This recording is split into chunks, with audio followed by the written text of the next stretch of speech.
All right, welcome back to another episode of Two Up and Two Down. Today we are doing the season 5 episode, The Wife. And Chris, let's start with you. What do you have for your first up? Yeah, The Wife. St. Patrick's Day of 1994, 30.7 million people watched this Peter Melman written episode. You know, we love Melman. We got to find two positives, two negatives. So here we go. Interesting episode. You know, this is season 5. A lot to live up to here. We know that. So I have a few ups. I'm gonna go. I'm gonna take Elaine as an up. I thought she was really funny. When she met the guy outside, talking about the mini marathon and taking off, and then even her like, I look great in a leotard. Always love that one. So I think Elaine was pretty funny in this episode. We know the whole dynamic with the guy and the whole thing. And there wasn't a lot of meat on that bone, but I thought she elevated herself and had a bunch of funny jokes. So Elaine's my first up for The Wife. All right, very good. Yeah, Elaine is one. Yeah, I could agree. I could see her being up. So, over to you, Tony. What do you got for your first one? Yeah, I mean, I don't know. The ups were tough to come by for me in this episode. I know it's Melbourne and I know it's season 5, but it's one of those that doesn't feel like either of those things to me, but we'll get there. My first up is, this is a theme in Seinfeld. There's plenty of episodes between, you got the revenge, you got the little shirt, you got Willie, but I like this dry cleaner. I think I like this dry cleaner the best of all the dry cleaners. This guy's very New York. Great conversation with Jerry. Hey, forget it. It's done. What are you talking about? When he's giving him the discount, the quick back and forth. Very New York. I turned my life upside down looking for this thing. I like that guy a lot. Very friendly, helping Jerry out. Jerry screwing him every which way he can. I do like that guy Marty though. So as dry cleaners go, I put him at the top of the Seinfeld dry cleaning list. Marty gets my first up. All right, there. Very good, Tony. Yeah, he's I do like him too. Interesting up there. Over to you, Chris. What do you got for your second up?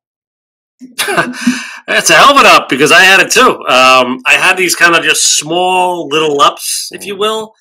It's almost not even worthy of sort of an up, but you got to the hand you dealt, you got to deal with it, right? So I always like this line with with Jerry and the French woman who supposedly they dubbed in her voice. Oh, Jerry, again. He goes, "Oh, the hell with her!" And he did his he runs after her, and they start kind of making out on the street. Like, here's what we know about Jerry with women: no loyalty, right? So the whole Courtney COX thing, we'll get into that. I'm glad Jerry got rid of her. It was funny. But the way he just said, "Oh, the hell with her," like he was in a pretty solid relationship. I mean, they were saying, "I love you," the whole thing.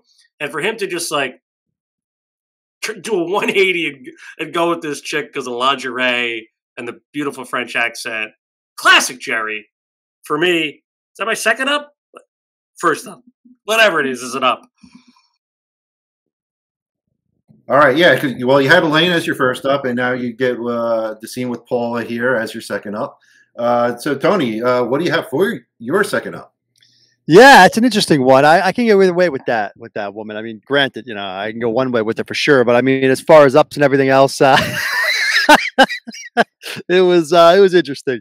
I don't know how I felt about it, to be honest with you. But you're right, Jerry. There's no loyalty out the window. Hey, listen. My second up is another guest star and friend of the show. I mean, very small scene, but our boy Larry, Lawrence Manley delivers. Larry in Monks. We don't allow outside syrups, jams, or condiments. And he gives that same look to Jerry. Love it. Love when Larry has to step in and lay down the law in Monks. The guy runs a tight ship. He doesn't like these people clowning around. He was a joy to talk to on our end, so I got a soft spot for him. And listen, like I said, this episode, I was tough to come by ups. I didn't love Jerry as much as O'Hara did, and we'll get there. But I'm finding ups where I can, and I'm always going to give it up for a friend of the show, especially when he delivers like he did. So that's my second up. Yeah, absolutely. That's a solid up there. And Lawrence Manley, yeah, he was a super guest on our podcast. So great recognition there. Chris, over to you. We're going to do the downs. What do you got for your first down? Now, to be fair, I didn't say like Jerry. I said the one line I liked, okay? Now, to be fair, and again, my partner here, very interesting. This is season 5. At least I gave Jerry and Elaine, one of the core 4 ups. He went 2 guest stars. And Marty being one of them, okay? So curious what this grade is. But yeah, let's get to the downs. You know what? I'm going to start with this guy because I don't want to take on. I got a few here. Greg, the hairy guy from the gym. He's down. Just because he was hairy. Pretty much. Disgusting. The sweat on the thing. Him going after George. Leave George alone. Somebody peed the thing, It is disgusting, I guess. But what are you doing? It's a YMCA, wherever they are. Or New York Rat Club. Like, it's public. But he was disgusting. Didn't like the way he treated Elaine. The water bottle. You know what? Greg, first down.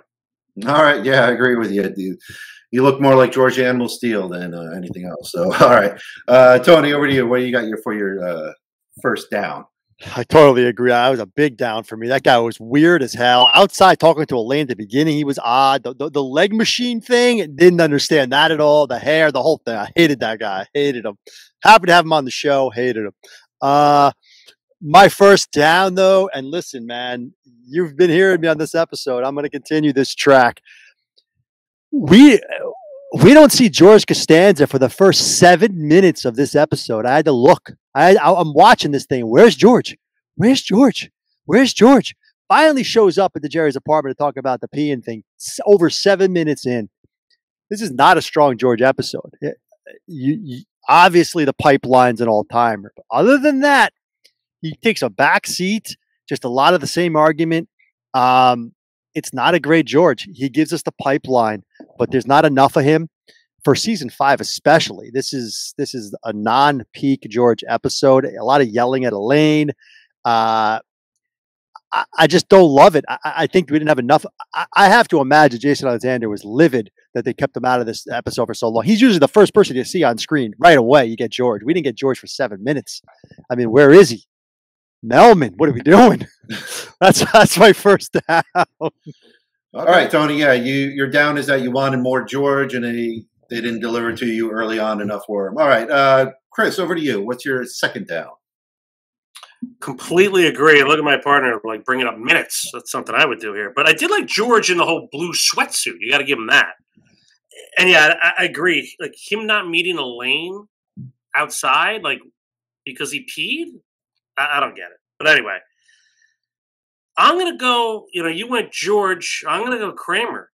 The whole quilt story, like they built a whole story of him being tired because of a quilt and then meeting the parents. Like the girlfriend relationship with him was never even established. Like in the very beginning, like he runs in with her a little bit, but like we did a whole thing with Jerry, and Tony might take that, but like nothing was established with Kramer and this girl. And then he's going to meet the parents and he fell asleep in the thing. I get it because of the quilt. The only thing I laughed at was when he did go to the dry cleaner and Jerry's like, oh, he's like a big brother to me. I got a little chuckle there, but the Kramer stuff for the most part really fell flat. And that's rare season 5 Kramer. So that's my second down. All right, yeah, that's kind of a weak storyline there. Tony, over to you. What's your second down here? 100% agree on that one, by the way. That was going to be my next down. There must have been something cut out of this episode that led us to the ending scene with the parents. It has to be. It made no sense, and the quilt thing was horrible. Listen, we're getting somewhere with this. My next down,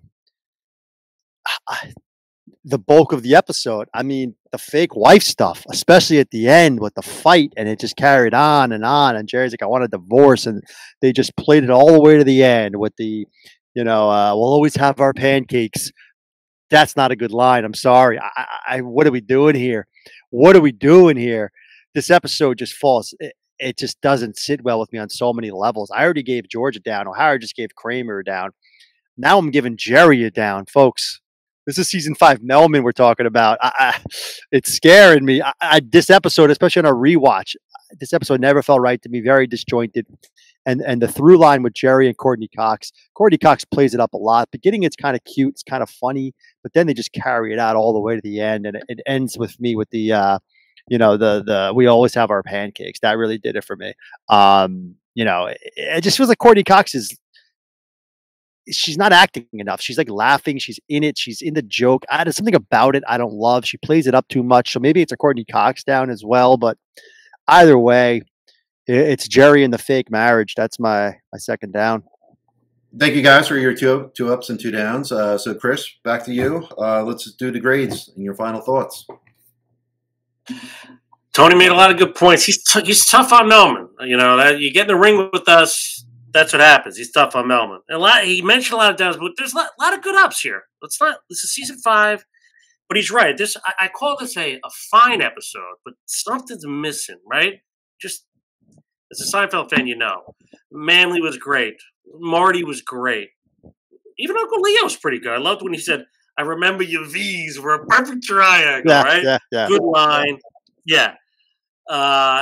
Jerry, getting rid of whatever, Monica, what's her name? Courtney Cox to go with the French girl. Love that. You're right. George was a miss. But not, like I said, he didn't drag it down. To your point, there just wasn't enough of them. Kramer may have dragged it down a little bit. That I'll say. But let's give Elaine credit here. Elaine was really strong, from her support of George to her conversations with George on that whole thing. Like, you don't want him to know I'm a peer. And she was like, yeah, no. So I felt all that.